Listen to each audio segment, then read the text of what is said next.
panel kung gustong magdagdag sa mga sagot. Magandang umaga po. Ako po si Paterno S. Maciel sa Rappler. Magtatanong lang po ako kasi dalawa po yung mangyayaring rally sa September 20. Isa 9 a.m. sa Luneta, Ayos. isa 2 p.m. sa Suportado ng People ating Power Pangulo Monument. sa tayo. Dalawa po yung tanong ko. Peaceful Sino po ba dapat. ang organizers, main organizers ng mga rally na ito at bakit kailangan pa ninyong maghiwalay? Hindi ba pwedeng pag-isahin na lang para dumami yung mga numero ninyo? Yun po yung una kong tanong.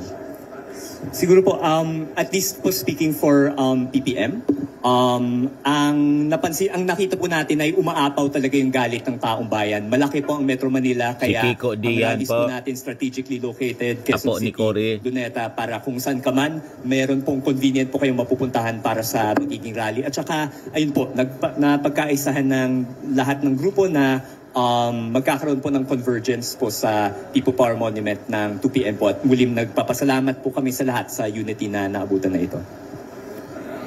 Kulang siguro ay ang mangyayaring kilos sa September 21, quotation mark, the main event will be at EDSA sa hapon, alas 2 magsisimula.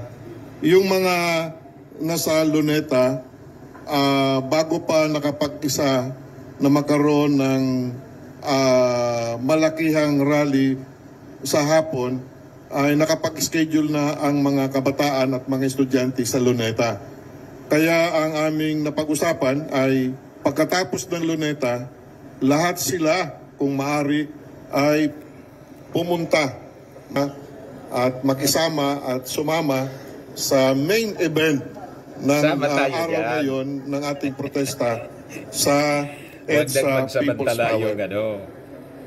Yung ibang grupo na pro-Digo, pro-Sara. We encourage assemblies, but at the same time, we're respectful of all initiatives for as long as they're against corruption and they're conducted peacefully and with respect to Peaceful all persons, properties, and the like. So, ang ating rally sa September 21 at 2 p.m. ay moment of convergence. But we respect, at the same time, we encourage the holding of rallies on the condition that against corruption and peacefully conducted. Salamat. Ang amin pong samahan, Taong Bayan Ayaw sa Magnanakaw at Abusado Network Alliance ay isa sa pangunahing nag-organisa nung sa Luneta at sa hapon ay lalahok rin kami doon sa PPM. Ngayon, bakit meron sa Luneta? Kasi nag-resonate sa maraming kababayan natin yung 12 years ago na pagkilos din sa Luneta. Tapos nung unang nag-meeting din yung iba't ibang grupo na nagplano nun, actually walang definite venue. Ilan sa mga kinonsidera, Ayala Avenue, may nag-suggest din na Pasig to represent new politics. So, syempre may, alam nyo naman, di ba si Vico Soto ang isa sa mga mabang politiko ngayon. Pero nag-converge yung mga sinasabi ng mga iba-ibang sektor na bakit Luneta kasi mas accessible sa mas maraming komunidad. At saka mas malaki ang espasyo, public space, na meron o walang permit ay madaling i-assert na hindi pwedeng barikadahan ng pulis at makakapag-assert ang mga tao ng kanilang karapatan. Kasi kahit i-imagine natin, kahit mag-istasyon sila ng kung ilang libong pulis, mababarikadahan ba nila Luneta?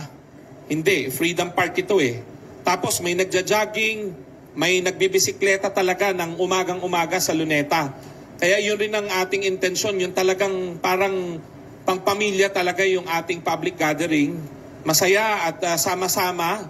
Tapos yung iba, mga galing sa kasisimba lang, sa mga malalapit na simbahan, so didiretso rin doon.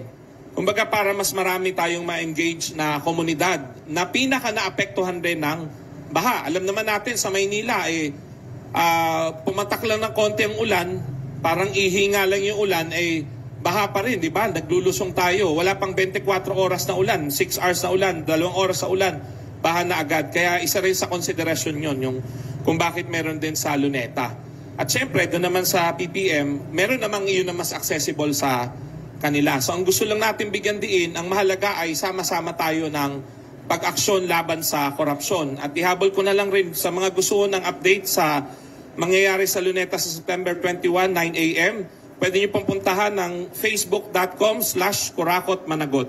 facebook.com/kurakotmanagot. Din po dito sa ating white mga ribbon sila. lamesa, Wala na okay, yung suotan yellow. po tayo ng White mga ribbon na. Okay, sige. Ayan. Unahin ko na sa'yo.